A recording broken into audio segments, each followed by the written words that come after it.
Hello everyone welcome back to my mini vlog friends breakfast रे आज मो इडली चटनी बनई आ मो झील जाइए स्कूल मु जाऊँगी बाबा घर को सेठी मु बाबा मम्मी सहित ब्रेकफास्ट करी और लंच भी करके आसबि तो माछ मार्केटा मो घर पाखे से बाबा माछ मगई लंच पाई तो मु माछ टिके किणी धरी पलि आसली आसला बेलू मम्मी मोर पूजा करुँची आ बाबा सहित मु टीवी देखी देखी टिके इडली खाई देइथिली।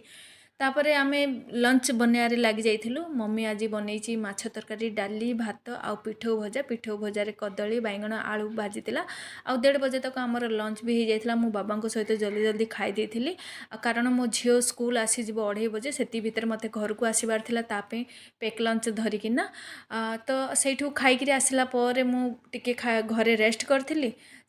तापर संध्या बेले मोर जड़े सांग तांको छोट झील को आ पुओ को धरिके आसी जाइथिले तो मु मोर संध्याटा तांको सहित बितेइथिली। बहुत भल लागिथिला छोट झील सहित टाइम पास करिकिना। फ्रेंड्स मो ब्लॉग टी जदि भल लागुछि सब्सक्राइब करिवारु जम्मा